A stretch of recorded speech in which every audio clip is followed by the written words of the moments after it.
कई बार हमारे जीवन में वैसा नहीं होता जैसा हम चाहते हैं।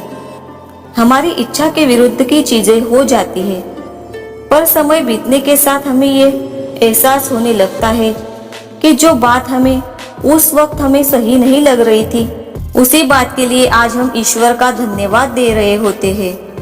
तभी तो कहते हैं कि जो हुआ अच्छा ही हुआ, जो हो रहा है अच्छा ही हो रहा है, और जो होगा वह भी अच्छा ही होगा।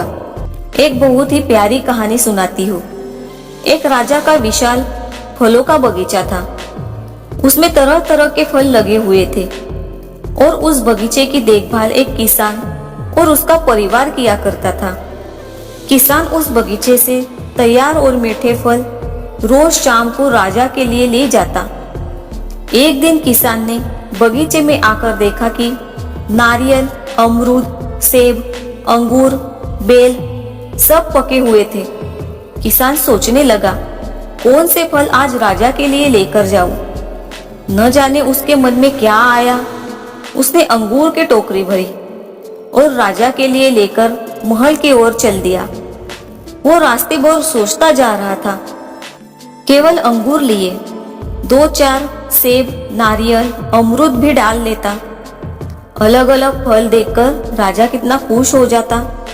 सोचते सोचते वो महल के बाहर पहुंच गया। उसने अंगूर से भरा टोकरा राजा के सामने रख दिया और थोड़ी दूर जाकर बैठ गया। राजा किन्हीं दूसरे ख्यालों में खोया हुआ था। शायद किसी बात से परेशान या नाराज था। अपने ही ख्यालों में गुम, राजा टोकरी से एक अंगूर निकालकर खाता और एक खींचकर किसान के माथे पर निशाना लगाकर मारता। राजा द्वारा फेंका अंगूर जब किसान के माथे या शरीर पर लगता तो किसान कहता, ईश्वर बड़ा ही दयालु है। राजा फिर एक अंगूर किसान की तरफ फेंककर जोर से मारता और जब वो किसान को पड़ता तो किसान फिर कहता, ईश्वर बड़ा ही दयालु है। थोड़ी देर बाद राजा को अपनी गलती का एहसास हुआ। वो सोचने लगा, मैं किसान के साथ कितना बुरा बर्ताव कर रहा हूँ और प्रत्युत्तर क्या आ रहा है।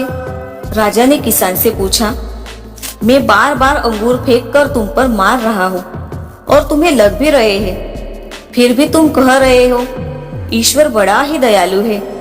किसान ने बड़े भोलेपन से उत्तर दिया, महाराज, बागान में नारियल, सेब, अमरूद, बेर ये सब तैयार थे, पर मैं अंगूर लाया।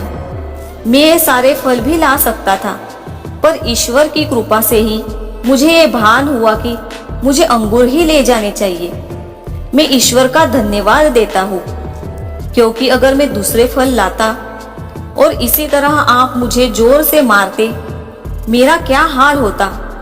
सच में महाराज, ईश्वर बड़ा ही दयालु है। दोस्तों, यदि जीवन में किसी मोड़ पर सही या आपके हिसाब से घटित ना हो तो धैर्य रखना, क्योंकि समय अपने राय समय आने के साथ ही खोलता है और उस समय हमारे मुंह से यही निकलता है कि जो हुआ अच्छा ही हुआ। फिर मिलेंगे दोस्तों अगली वीडियो के साथ। तब तक के लिए अपना ख्याल रखना और हमेशा मुस्कुराते रहना। वीडियो देखने के लिए आपका बहुत बहुत धन्यवाद।